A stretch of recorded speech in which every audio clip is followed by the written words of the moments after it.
Hello everyone, this is Vikas many. आप देख रहे हैं ओएनएस स्टडी सर्कल। आज की इस वीडियो का टॉपिक है when should you leave your job.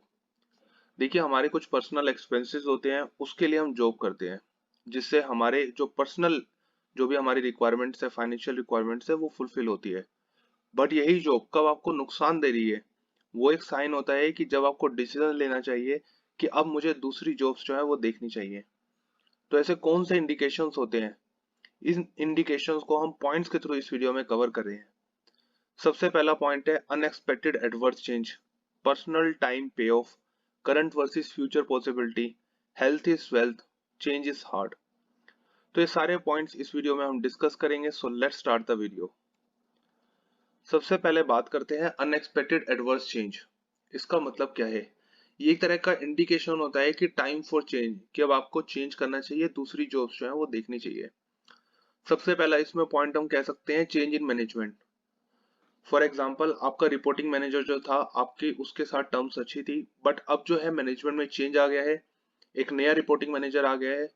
वो आपको उस तरीके से अप्रिशिएट नहीं कर रहा, आपके काम को वैल्यू नहीं दे रहा, ऑलवेज आपसे आर्ग्यूमेंट कर रहा है, और आपको लग रहा है कि आप काम सही कर रहे हैं, बट फिर भी आपके फॉल्ट्स निकाले जा रहे हैं और आपको एक सही तरीके से ट्रीट नहीं किया जा रहा।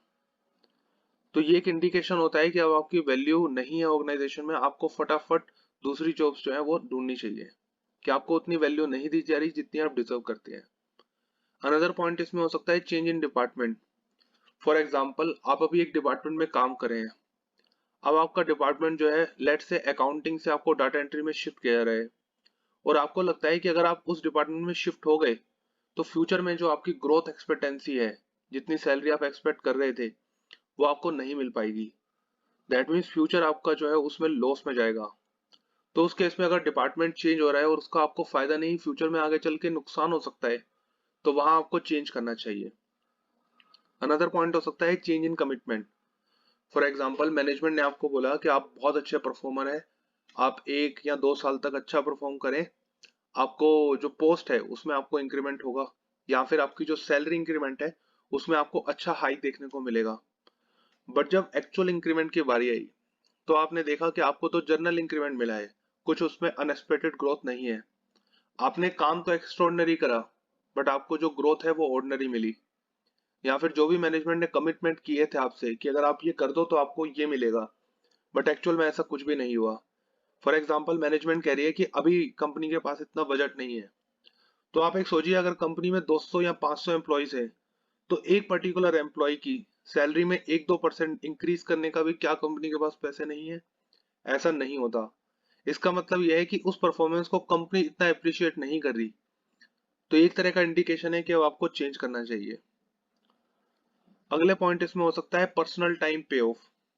इसको डिस्कस करने से पहले मैं आपसे रिक्वेस्ट करूंगा, अगर आपको हमारा एफर्ट्स पसंद आ रहा है और इस तरह के वीडियोस आप और देखना चाहते हैं, तो हमें मोटिवेट करें, इस चैनल को सब्सक्राइब करके इस वीडियो को लाइक और शेयर जरूर करें। पर्सनल टाइम पे ऑफ, इसका मतलब क्या है? अब देखिए, जो टाइम आप ऑफिस में दे रहे हैं, अगर आप ऑफिस में ना दे तो क्या होगा? वो टाइम आप पर्सनल उसको यूज कर सकते हैं, अपनी फैमिली मेंबर्स के साथ उसको यूज कर सकते हैं, अपने पर्सनल स्किल्स पर आप वर्क कर सकते हैं। तो वो आपका एक टाइम है जो आप यूज कर रहे हैं, दे रहे हैं ऑफिस को, और उसके लिए आपको पेमेंट दी जा रही है। तो दैट मीन्स जो पर्सनल टाइम आप ऑफिस को दे रहे हैं उसके लिए आपको एक पे ऑफ दिया जा रहा है। तो इसके कुछ सिनेरियोस हो सकते हैं। पहला सिनेरियो है लेस वर्कलोड लेस मनी। अब जैसे अगर काम कम है तो ऑफकोर्स उसके पैसे भी कम मिलेंगे, तो इसमें कोई प्रॉब्लम नहीं है। दूसरा पॉइंट है, अगर बहुत ज्यादा काम है पर उसके लिए आपको बहुत ज्यादा पेमेंट दी जा रही है, तो वो भी ठीक है, कि अगर आप ज्यादा टाइम दे रहे हैं ऑफिस को, अपना पर्सनल टाइम ज्यादा से ज्यादा आपको देना पड़ रहा है, बट उसी हिसाब से अगर आप देखें दूसरी साइड में, तो आपको पेमेंट भी ज्यादा मिल रही है, तो वो ठीक है। बट अगर ऐसी सिचुएशन है कि वर्कलोड तो बहुत ज्यादा है, कि आप 12-12 13-13 घंटे काम कर रहे हैं, बट पैसे जो है वो आपको ऑर्डिनरी मिल रहे हैं, तो ये सही नहीं है।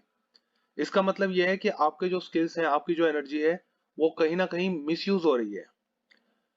उस टाइम को आप अपने स्किल्स इंप्रूवमेंट पर फोकस कर सकते थे, उस टाइम को आप अपनी फैमिली मेंबर्स के साथ यूटिलाइज कर सकते थे, बट वो सब एम्पर हो रहा है, बट उसके लिए आपको कुछ एक्स्ट्रा अमाउंट नहीं पे किया जा रहा। तो हाई वर्कलोड है बट लेस मनी है, तो ये एक इंडिकेशन है कि अब आपको चेंज करना चाहिए, क्योंकि अल्टीमेटली ये क्या होता है, ये स्ट्रेस में या फिर आपके जो स्किल्स हैं उसको आपको मेंटल लेवल पे डिस्टर्ब करेगा, क्योंकि आपको पता है कि पैसे आपको मिल नहीं रहे, काम बहुत ज्यादा है। तो इसके लिए क्या सजेशन है, सजेशन ये है कि मार्केट रेट चेक करें और उस हिसाब से अपने आप को अपडेट करें और फटाफट दूसरी जॉब्स को देखें। अनदर पॉइंट इसमें हो सकता है करंट वर्सेस फ्यूचर पॉसिबिलिटी। अब जैसे हमने बोला था कि अगर वर्कलोड बहुत ज्यादा है बट पैसे बहुत कम है, तो उस केस में आपको स्विच करना चाहिए, दूसरी जॉब्स को देखना चाहिए। बट कभी कभी अगर वर्कलोड ज्यादा है और पैसे कम है, वो सही होता है। वो तब सही होता है जब करंट में तो ठीक है, कम है, बट फ्यूचर में ग्रोथ पॉसिबिलिटी बहुत ज्यादा है। जैसे फॉर एग्जांपल, अगर आप कंपनी में किसी में काम कर रहे हैं, वर्कलोड बहुत ज्यादा है, पैसे बहुत कम है, बट वो कुछ आपको ऐसा स्किल सिखा रहे हैं या फिर आपको कोई ऐसी लर्निंग अपॉर्चुनिटी मिल रही है जिससे आपको पता है कि अगर ये स्किल या फिर ये लर्निंग अगर आपने कर ली तो आने वाले टाइम में मार्केट में आपकी बहुत डिमांड होगी। जितनी सैलरी आप अभी ले रहे हैं उससे 30 40 50% आप इजिली अचीव कर सकते हैं। तो इस केस में, इस सिचुएशन में यहाँ बने रहना ऑर्गेनाइजेशन में सही है। दूसरा इसमें पॉइंट हो सकता है, फॉर एग्जांपल आप सेल्स में है, मार्केटिंग में है, या किसी भी ऐसी प्रोफाइल में है जिससे आपके बिजनेस कनेक्शन डेवलप हो रहे हैं। तो जितने ज्यादा बिजनेस कनेक्शन होते हैं उतनी ही ज्यादा अर्निंग पॉसिबिलिटी आपकी फ्यूचर में बढ़ेगी। तो अगर ऐसे स्कोप्स हैं जैसे आपके स्किल्स या फिर लर्निंग अपॉर्चुनिटी बढ़ रही है या फिर आपके बिजनेस कनेक्शंस बढ़ रहे हैं, तो इस केस में अगर वर्कलोड ज्यादा है बट पैसे कम है तो भी सही है, क्योंकि यहाँ एक तरह से आपके सिर्फ मनी नहीं मिल रही, मनी के साथ साथ आपको कुछ सीखने को भी मिल रहा है जो फ्यूचर में आपकी बहुत हेल्प करेगा। अगला पॉइंट इसमें होता है हेल्थ इज वेल्थ। अब देखिए, जो बॉडी है वो आपकी हेल्थ है, आपको अपनी हेल्थ का सबसे ज्यादा ध्यान रखना है। अगर आपकी हेल्थ ही कॉम्प्रोमाइज हो रही है तो अल्टीमेटली जो भी आप इनकम अर्न कर रहे हैं, एक तो जब हेल्थ कॉम्प्रोमाइज होगी वो सारा पैसा आपका वहां यूज हो जाएगा, तो आपको कुछ बेनिफिट इसका होगा नहीं। तो सबसे पहले आपने कैसे इसको देखना है कि क्या आपकी हेल्थ कॉम्प्रोमाइज हो रही है या नहीं। सबसे पहले आप देखें कि जो वर्कलोड है, जो स्ट्रेस आपको मिल रहा है, क्योंकि जब हम काम करते हैं मोर देन वर्किंग आवर्स तो कहीं ना कहीं स्ट्रेस होता है, डेडलाइंस होती है, टारगेट्स होते हैं, तो उसका स्ट्रेस होता है। बट आप ये देखें कि क्या जो वो स्ट्रेस है वो मैनेजेबल है, जो वर्कलोड या जो स्ट्रेस है वो मैनेजेबल है। और कैसे आप इसको देखेंगे, इसको देखें कंपनी के जो नॉर्मल वर्किंग आवर्स हैं। फॉर एग्जांपल 9 आवर्स की वर्किंग है, तो उसके बाद एक हफ्ते में कितनी बार आपको एक्स्ट्रा काम करना पड़ता है। जैसे फॉर एग्जांपल, अगर एक हफ्ते में आपको 3 से 4 बार 3 3 घंटे एक्स्ट्रा काम करना पड़ रहा है, तो frequency of work after working hours, that means 9 घंटे के आपके वर्किंग आवर्स है बट उसके बाद भी आपको 2 3 घंटे डेली लगाने पड़ रहे हैं या हफ्ते में 3 बार लगाने पड़ रहे हैं।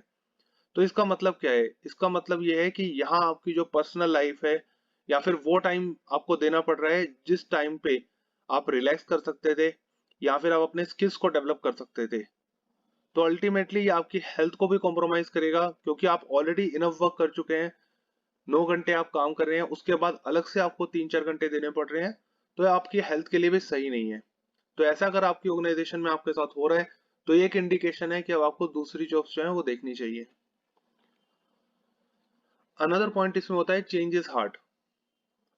अब देखिए, मैनेजमेंट अगर रिजिड है कि आपकी एक प्रोफाइल है और वही प्रोफाइल आपकी रहेगी जब तक आप ऑर्गेनाइजेशन में रहेंगे, तो ये जो माइंडसेट है, ये जो पॉलिसी है, ये एज एन एम्प्लॉय आपके लिए बहुत डेंजरस है। फॉर एग्जाम्पल, आपने कंपनी में जब ज्वाइन किया था तब आपके पास उतने स्किल्स नहीं थे, बट कंपनी में काम करने के साथ साथ आपने अपने स्किल्स पर वर्क किया, आपने एक्सेल सीखा, आपने अकाउंटिंग की नॉलेज अपनी डेवलप करी। तो ये जो डेवलप्ड स्किल्स हैं उसके साथ आप देख रहे हैं कंपनी में आपके लिए कोई एडिशनल बेनिफिट या फिर कोई स्कोप नहीं है।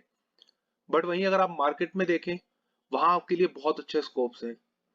तो ये ऐसा अगर केस आपके साथ है तो ऑफ कोर्स उस केस में आप दूसरी जॉब्स को देखें और अपने जो डेवलप्ड स्किल्स हैं उसका बेनिफिट लें, उसको एनकैश करें बेटर जॉब अपॉर्चुनिटी के साथ। अनदर पॉइंट इसमें होता है कि अगर कंपनी ने आपको बोला कि ठीक है आपके स्किल्स डेवलप हो गए हैं, वी रियली अप्रिशिएट, आप एक्स्ट्रॉर्डिनरी परफॉर्म करो, आपको उससे कंपनसेट किया जाएगा।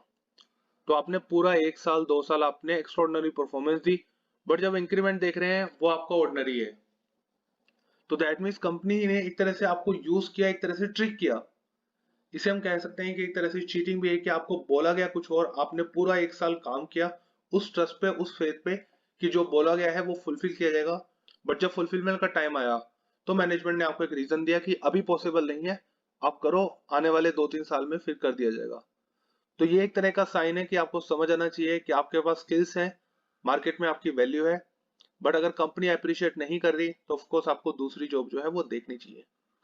तो आज की इस वीडियो में हमने कुछ इंपॉर्टेंट पॉइंट्स पर डिस्कस किया रिलेटेड टू जॉब कि जब आपको चेंज करना चाहिए, ऐसे इंडिकेशंस जो आपको बताते हैं कि अब आपको जॉब चेंज करनी चाहिए। I hope you like this video, thanks for watching.